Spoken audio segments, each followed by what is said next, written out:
Halo, selamat pagi anak-anak semuanya.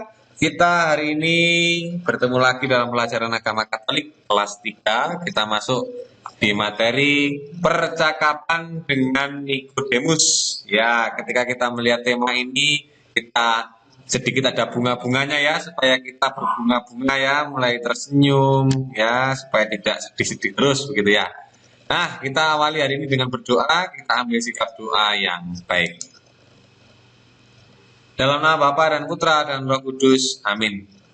Tuhan yang baik, ajarilah kami merubah kebiasaan buruk kami menjadi baik, agar layak menjadi anak-anak kesayangan Allah yang selalu gembira dan bersuka cita setiap saat. Amin. Dalam nama Bapa dan Putra dan Roh Kudus. Amin. Anak-anak yang terkasih, mari kita amati gambar berikut ini. Ya, berikut ini ketika kita amati situasi suasana di kelas ketika mengerjakan soal ulangan dijaga oleh guru. Nah, ya mengerjakan di situ ada tanda-tanda, ya ada tanda-tanda tangannya itu coba. Kira-kira apa itu? Tangannya sedang melakukan apa kira-kira? Nah, yang pernah melakukan pasti pernah atau pasti bisa menjawab. Ya, ada ciri-ciri mau mencontek, ya rupa-rupanya ya. Tetapi apakah benar itu mencontek? Belum tentu. Ya, nah, kita amati gambar berikut ini. Nah, di sini pasti ketika kita ulangan itu ada dua yang berbeda. Yang pertama, di situ ada orang yang membisiki itu ya, nilaimu pasti bagus. Ya, ada setan-setan di kiri kanan kita. Yang satu pasti menyuruh, yang satu ada Roh Kudus yang selalu hadir mendampingi kita selalu. Nah, anak-anak yang terkasih, kita amati gambar percakapan Yesus dengan Nikodemus. Yesus mengatakan harus dilahirkan kembali.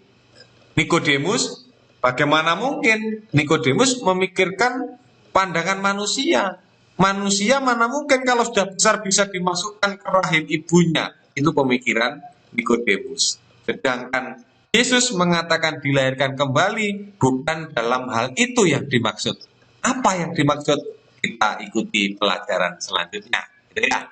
Nah, kita baca dari kitab suci Injil Yohanes bab 3 ayat 1 sampai 21. Anak-anak disiapkan kitab sucinya. Ya. Oke, kita baca bersama-sama Pak.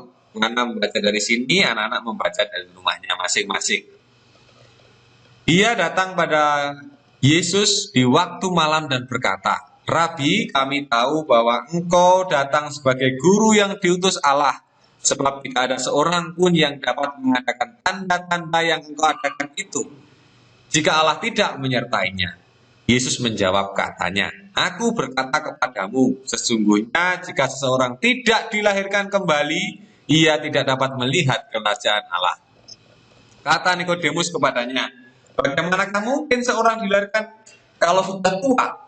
Dapatkah ia masuk kembali ke dalam rahim ibunya dan dilahirkan lagi? Jawab Yesus, Aku berkata kepadamu, sesungguhnya jika seseorang tidak dilahirkan dari air dan roh, ia tidak dapat masuk ke dalam kerajaan Allah. Apa yang dilahirkan dari daging adalah daging, dan apa yang dilahirkan dari roh adalah roh. Janganlah engkau heran, karena aku berkata kepadamu, kamu harus dilahirkan kembali. Angin bertiup kemana ia mau, dan engkau mendengar bunyinya, tetapi engkau tidak tahu dari mana ia datang, atau kemana ia pergi. Demikianlah halnya dengan tiap-tiap orang yang lahir dari roh. Nikodemus menjawab katanya, bagaimanakah mungkin hal itu terjadi? Jawab Yesus, engkau adalah pengajar Israel dan engkau tidak mengerti hal-hal itu? Aku berkata kepadamu, sesungguhnya kami berkata-kata tentang apa yang kami ketahui dan kami bersaksi tentang apa yang kami lihat. Tetapi kamu tidak menerima kesaksian kami. Kamu tidak percaya waktu aku berkata dengan kamu tentang hal-hal duniawi. Bagaimana kamu akan percaya kalau aku berkata-kata dengan kamu tentang hal-hal surgawi? Tidak ada seorang pun yang telah naik ke surga selain daripada dia yang telah turun dari surga, yaitu anak manusia. Dan sama seperti Musa meninggikan ular di padang gurun, demikian juga anak manusia harus ditinggikan, supaya setiap orang yang percaya kepadanya beroleh hidup kekal. Karena begitu besar kasih Allah akan dunia ini, sehingga Ia telah mengaruniakan anaknya yang tunggal, supaya setiap orang yang percaya kepadanya tidak binasa, melainkan beroleh hidup yang kekal.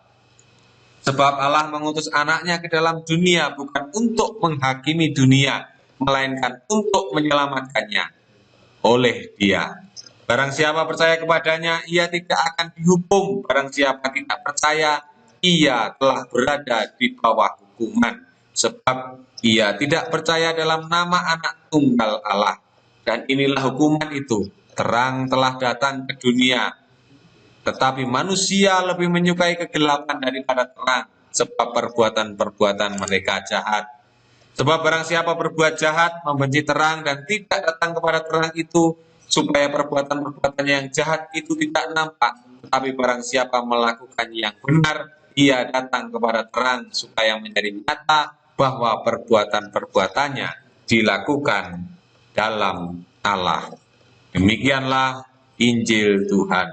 Terpujilah Kristus.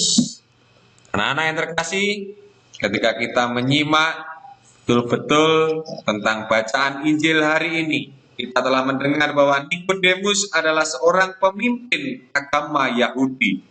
Jadi Nikodemus adalah pemimpin agama Yahudi. Nikodemus memandang Yesus sebagai utusan Allah. Tadi mereka sedang bercakap-cakap tentang dilahirkan kembali. Jika seseorang mau masuk kerajaan Allah, ia harus dilahirkan kembali. Di sini yang ditekankan oleh Yesus, tetapi Nikodemus merasa kebingungan. Dilahirkan kembali artinya, ini yang menurut Yesus, ya, dilahirkan kembali artinya berubah dari kebiasaan buruk menjadi baik sesuai perintah Tuhan, bukan seperti pemahaman Nikodemus, manusia yang sudah usia atau tua dimasukkan ke rahim ibunya, bukan seperti itu. Tetapi dilahirkan kembali artinya berubah dari kebiasaan buruk menjadi baik sesuai perintah Tuhan. Nah, anak-anak yang terkasih, orang dilahirkan kembali melalui pembaptisan dalam nama Yesus. Jadi dilahirkan kembali yang dimaksud di sini adalah dibaptis. Setelah dilahirkan kembali dan menjadi manusia baru, orang harus setia melaksanakan ajaran dan teladan hidup Yesus. Jadi setelah dibaptis, orang mempunyai tugas untuk melaksanakan ajaran dan teladan hidup Yesus berdasarkan kasih. Oleh karena itu, tinggalkanlah kebiasaan-kebiasaan burukmu dan hiduplah sebagai manusia baru. Apakah anak-anak siap? Dijawab oleh masing-masing pribadi. Ya, atau kalian masih suka tinggal di dalam kegelapan seperti yang dikatakan di dalam kutipan teks kitab suci tadi? Apakah kita suka terhadap terang atau kegelapan? Anak-anak yang terkasih, demikian pelajaran agama hari ini. Semoga bermanfaat bagi anak-anak semuanya. Tetap patuhi protokol kesehatan. Kita akhiri dengan berdoa. Dalam nama Bapa dan Putra dan Roh Kudus. Amin. Ya Tuhan yang baik, berilah kami semangat untuk mengubah kebiasaan-kebiasaan buruk kami menjadi baik sebagai manusia baru. Amin. Dalam nama Bapa dan Putra dan Roh Kudus. Amin. Baik anak-anak semuanya, terima kasih banyak sudah mengikuti pelajaran hari ini. Sampai jumpa di pembelajaran selanjutnya. Tuhan Yesus memberkati.